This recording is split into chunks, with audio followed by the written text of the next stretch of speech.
Merci. Bonjour à chacune et à chacun d'entre vous. Je m'associe tout de suite aux remerciements de Madame le maire pour les organisateurs de ce concours qui, tout au long de l'année, nous poussent dans nos retranchements et viennent après voir sur le terrain ce que nous pouvons faire comme action. Quand je dis nous, bien sûr, il faut réunir au moins trois aspects. D'abord, une volonté politique, que les élus aient envie d'avancer dans ce domaine-là et de le faire de façon continue. Et puis, il nous faut des techniciens dans nos collectivités. Alors, suivant la taille, elles sont plus ou moins les équipes structurées. Je voudrais donc saluer Anthony Perrin, le chargé de mission environnement développement durable de la Motte-Servolex, et puis des partenaires qui, à côté de nous, sont des aiguillons, comme peut l'être l'ONF. Donc, pour vous présenter là aussi rapidement la commune, 13 000 habitants, 3 000 hectares, et sur ces 3 000 hectares, il y a un équilibre quasi parfait, 1 000 hectares agricoles, 1 000 hectares de forêt et 1 000 hectares d'urbanisation, logement, économie. Et sur les 1 000 hectares de forêt, 530 hectares sont propriétés communales. À chaque fois que des parcelles se libèrent, on en fait l'acquisition, puisque dans notre territoire, 80% des propriétaires ont plus de 80 ans et les parcelles font moins d'1,8 hectare. Donc autant dire que la forêt n'est pas forcément ce que connaissent le mieux même les propriétaires ou les descendants des propriétaires. Comment on en vient à la forêt et à tout ce qu'on peut décliner autour de la forêt, c'est que, vous le voyez, on est au sud du lac du Bourget, dans une commune qui est agricole et naturelle. Et on s'est dit, c'est bien, on a un écrin vert, mais il y a aussi la biodiversité et tout ce qui tourne autour qui doit rentrer dans le centre-ville. Donc, depuis 2015, en 7 ans, on a déployé un plan d'action biodiversité en ville qui notamment visait à développer les prairies fleuries et des plantations de haies vives. On en arrive à 7 km de plantations de haies vives. Et puis, quand on s'est dit qu'il fallait que ça représente 6500 plants, arbres et arbustes, et on s'est dit que c'était peut-être bien aussi d'investir le champ, si je puis dire, des exploitations agricoles. Donc on est allé aussi auprès des agriculteurs, l'année dernière auprès d'une exploitation laitière, auprès d'un centre équestre, pour là aussi les aider à replanter. Alors c'est nous qui finançons avec des chantiers participatifs, de façon à ce que on retrouve le rôle de l'arbre, notamment des agriculteurs qui nous disaient que l'été, il est obligé de rafraîchir son hangar pour faire rentrer les vaches, alors que, tout simplement, par le passé, elles sont sous des arbres et que c'était ce qu'il y avait de mieux. Et donc, on l'a aidé à replanter. Et puis, samedi prochain, je lance l'invitation, on va aussi être auprès d'une exploitante qui a 3000 poules pondeuses et on va aller replanter 650 arbres, arbustes, dont une cinquantaine de fruitiers. Alors, on est allé aussi au-delà puisque on a un ABC communal qu'on a fait en 2 temps. On l'a déjà déployé en 2017. Et puis là, l'année dernière, on l'a poursuivi, bien sûr avec les bons partenaires, la LPO, le Conservatoire des espaces naturels de la Savoie, et puis avec aussi un appel à la population, soit pour participer à des ateliers, soit pour prendre en photo la faune et la flore qu'ils pouvaient trouver sur leur emplacement et visite dans notre territoire, de façon à ce qu'on puisse avoir un répertoire le plus large. Sur le deuxième, je ne vais pas revenir sur les certifications qui ont pu être évoquées par le représentant de l'ONF juste avant. On a les mêmes. Il y en a une de plus, c'est l'AOC Bois de Chartreuse. Donc les AOC, ce n'est pas simplement que des choses qui se mangent ou qui se boivent. Là, ça peut être aussi pour le bois, et donc on s'est inscrit dans ce périmètre. Et puis très tôt, en 2008-2009, on s'est inscrit dans un programme qui devait être européen avec nos amis suisses, sur les îlots de sénescence. Et l'agent de l'ONF de l'époque me dit « Monsieur le maire, il faut y aller, il va y avoir des crédits, tout ça ». Bon, voilà, j'ai été trop gentil garçon, j'ai dit « Allez, on y va ». Et puis quelques temps après, quelques semaines, quelques mois après, il a dit « Ah, finalement, on sera seul partenaire, donc ça sera la Motte-Servolex avec la Motte-Servolex, et donc il ne faut pas attendre de subventions extérieures ». On a dit « Bon, maintenant qu'on est lancé, on va y aller ». Alors je ne l'en veux pas, non pas parce qu'il est plus en poste, puisque c'est toujours le même, Mais on s'est engagé, on est allé jusqu'au bout, puis même on a continué à faire des choses avec Sébastien Laguet, notamment participer au financement d'une étude sur la préservation de l'écureuil roux. Et donc voilà, on est allé largement au-delà de notre champ d'investigation qu'on aurait pu imaginer plus cadré que ça. Vous avez la composition de la forêt, et puis je crois qu'à ce stade, on en vient au fait que je te passe et les micros, et le petit boîtier, le gros bouton vert. Ça marche, merci. Merci, bonjour à toutes et tous. Donc simplement pour continuer sur cette diapo avant d'en changer, vous voyez ici les objectifs qui sont assignés à cette forêt communale. Donc 325 hectares en futaie irrégulière, donc de la hêtraie sapinière paissière, 190 hectares de taillis, notamment sur les versants, et où il était prévu au début du plan de gestion de la forêt communale de couper chaque année 365 mètres cubes de bois d'œuvre, donc résineux, et 245 mètres cubes de bois énergie, qui servent à la fois évidemment aux affouages, mais surtout aussi à approvisionner les chaufferies communales en bois énergie en circuit court. Et l'idée, c'était de préserver dans cette forêt communale la biodiversité, le tourisme de proximité, puisqu'on est dans une forêt périurbaine, vous l'aurez tous compris, évidemment la chasse et donc de produire du bois. Et à l'époque, on avait donc implanté 11 îlots de sénescence en forêt communale de montagne, c'est les îlots que vous avez en vert sur la carte IGN là, ce qui représentait 4% de la forêt communale, qui depuis s'est allongé à 5%, puisque avec des mesures compensatoires on a accru la surface de certains îlots, et donc là bientôt la forêt va revenir on va réviser le plan de gestion de cette forêt communale. Donc cette forêt, c'est aussi un site qu'on utilise pour des formations, comme le site de Jean-Jacques, notamment à cause de la politique motrice de la mairie, mais aussi parce qu'on y a accueilli des ateliers lors des derniers colloques bois mort et vieux bois en forêt communale du WWF qui avaient eu lieu à Chambéry. Donc des ateliers de formation sur lesquels on travaille à différentes échelles. Donc il y en a un, c'est comment installer un réseau d'îlots de sénescence en forêt de montagne, ce qu'on appelle un îloscope, qui est en cours de déploiement au niveau national par l'ONF. Un autre qui concerne dont l'intitulé c'est mieux prendre en compte la biodiversité en martelage, et qui concerne les arbres bio, ces fameux arbres qu'on conserve pour la biodiversité en martelage à l'échelle de la parcelle cette fois-ci.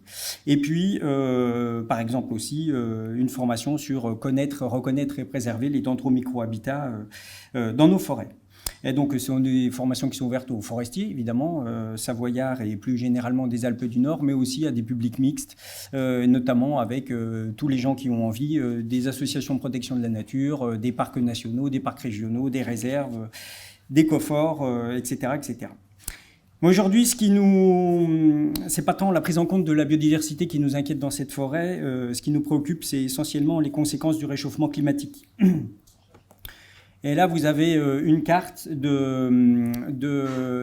arbres qui ont été l'an dernier, en 2022, donc résineux, épicéas et sapins, qui ont été martelés parce qu'ils étaient en train de mourir. Voilà ce que ça peut donner quand vous voyez les points qui sont serrés, donc des taches assez importantes qui meurent.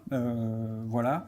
Et là, vous avez la même carte pour ce qui est de 2023, avec des couleurs différentes selon la période à laquelle je marque ces arbres. Et vous avez un petit graphique sur la gauche qui vous montre, depuis la révision du plan de gestion de cette forêt communale, donc de 2010 jusqu'à 2023, la quantité, le volume exploité d'arbres dépérissants sur cette seule forêt communale. Et vous avez les petits tiretés noirs à 365 mètres cubes qui montrent ce qu'on aurait dû couper chaque année de bois vert si tout s'était passé normalement. Donc vous l'aurez compris depuis 2 ans, vu les quantités de bois scolytés qu'on coupe en respect de l'arrêté préfectoral, on ne coupe plus de bois vert, on subit le dépérissement, on ne peut pas dire autrement. Et faut-il le rappeler, le dépérissement ne concerne pas que des arbres gros et adultes, il concerne aussi des arbres qui meurent parfois avant l'âge d'avoir ensemencé et de s'être reproduits, et donc sans possibilité d'assurer leur descendance. Parallèlement à ça, un gros problème qui a déjà été relevé dans le groupe précédent, on subit les dégâts de gibier sur de la régénération naturelle et notamment avec un plus en plus fort déséquilibre sylvocynégétique, sapins, érables, hêtres, frênes, fruitiers et même lifs sont mangés par nos jolis chamois, chevreuils et puis désormais cerfs présents sur le massif. Alors ils nous laissent l'épicéa, on pourrait se dire chouette, sauf que c'est la seule essence pour laquelle les modélisations de présence à court et moyen terme nous disent qu'elle va disparaître puisqu'elle ne sera pas du tout adaptée au futur climat de nos régions. Et donc du dépérissement, pas de régénération, la forêt qui séquestre de moins en moins de carbone, la commune a voulu être proactive et donc on plante. On plante en protégeant nos arbres pour ne pas se les faire manger. Vous voyez l'image de droite qui, au passage, ça coûte entre 20 et 35% des plants mis en terre. Voilà.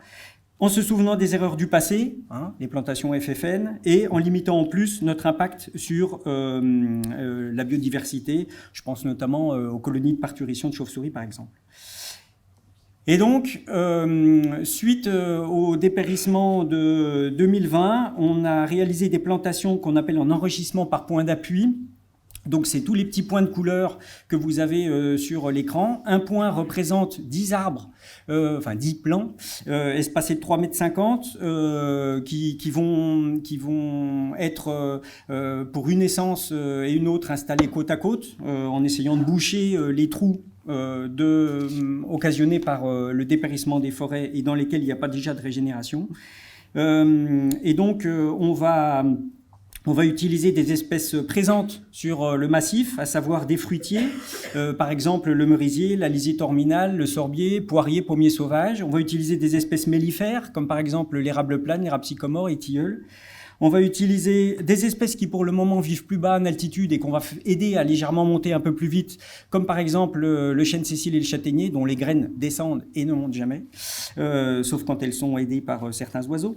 On va planter quelques résineux qui sont présents sur l'épine et qui, pour le moment, supportent assez bien le dépérissement. C'est le cas du pin sylvestre et du mélèze. Et puis des ormes, ormes de montagne et ormes champêtres, deux essences qui ne sont pas inscrites au matériel forestier de reproduction, mais pour lesquelles on a des vieux sujets chez nous et on trouve trop bête, et qui ne sont encore pas morts de la maladie, et on trouve trop bête de les laisser mourir avant qu'ils aient pu nous servir quand même à essayer de récupérer des graines et en faire des plants. Voilà.